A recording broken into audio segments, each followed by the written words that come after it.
Now, the COP28 climate meeting is underway in Dubai, where conversations will focus on 4 cross-cutting themes, namely technology and innovation, inclusion, finance, and frontline communities in an effort to speed up to the global decarbonization rates. Now, with Africa only responsible for 4% of global emissions, where does Africa fit into this? Chantal, who's PwC Associate Director for Sustainability and Climate Change, joins us with more insights. Chantal, thank you for your time and a good afternoon to you. Afternoon. All right, Chantal, let's maybe go to COP28. Perhaps it's important to start off by speaking about what is important now that we have this big conference in its 28th year.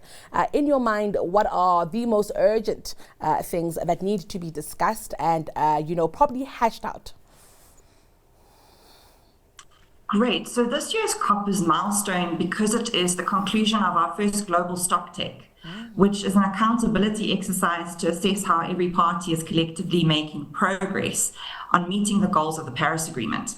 And it informs the next round of nationally determined contributions to the Paris Agreement and to enhance our international cooperation.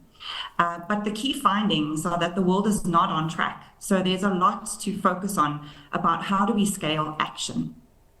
Let's talk about that. What is causing these delays, Chantal? I'm wondering if it's possible that globally we may have underestimated the time, the effort and the resources that would go into a transition like the one we're all trying to undertake.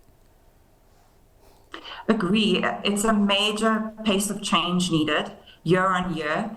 And our research annually is showing that we are now sitting at needing to decarbonize at a rate of 17.2% up to 2050 if we're actually going to limit global warming to the 1.5 degree global average that we need. So it's a really huge, complex undertaking.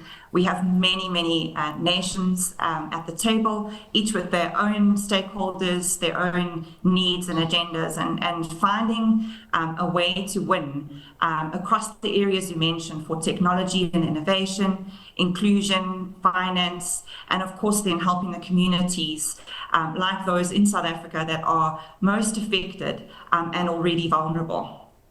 Chantal, we know that I think science is pretty much caught up to where we need to be. What's not catching up quite at the pace in my mind also is the issue of finance. Let's unpack the issue of finance and even how precarious the finance issue is for Africa specifically. We know that last week also there was a development around loss and damages and the funds there. I'm wondering if you could also touch on that one. Happy to. So I think we need to think about our climate change response in multiple ways. The first being around mitigation. So what do we need to do to finance our just transition, to think through the equity and the historical responsibility, but then scale the efforts, particularly into developing countries, and make sure that we are reducing our global absolute emissions. We then have the lens of adaptation. So we need to think around the framework for a global goal on that adaptation. We need to think about how do we double adaptation financing and also then set those high-level targets and key indicators to make sure that we're adapting to the impact we are already feeling because of climate change impact. And then lastly, loss and damage. And you mentioned there have been some very positive movements on loss and damage and agreeing the way in which that fund will be set up. And so I'm still watching the space on loss and damage to look at how we can finance new finance. So not that linked to mitigation or adaptation, but how do we have new finance to deal with loss and damage and those affected most by climate change. Of course, one of the issues that loss and damage are important to the African continent is what we've seen with post-COVID-19 economies on the continent, Chantal. A lot of economies on the African continent are in debt distress. We're seeing lots of bilateral, agreements coming through for them. Balancing climate finance and this reality, that is a rather tricky one for the African continent. It would be tricky for any government, really, isn't it? Absolutely. And so I think if I could give you the answer to that, I would be a very rich lady.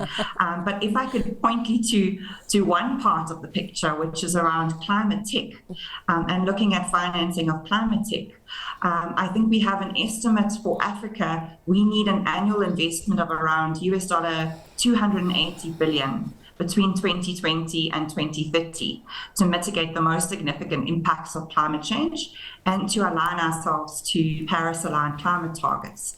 And we know that the current climate finance for this is substantially lower, just about US $30 billion. So I think that's definitely an area that we need to keep an eye on and to be pushing for. I'm keen to also get your thoughts on geopolitics and how they may play into the issues of climate change. We are seeing a more fractured and fragmented world. Chantal, speak to us about this aspect and how it does tie into where we are trying to go in terms of a greener planet.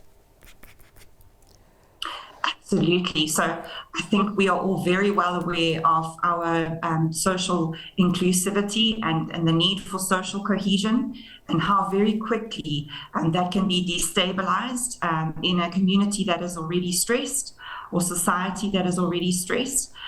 So we are very, very focused on that as a PwC team, looking at the increased risk, for example, in global supply chains and the dependencies on critical resources, as well as in thinking through from a business and community perspective, how do we strengthen our local solutions and make sure that everybody is benefiting from the finance that we do receive.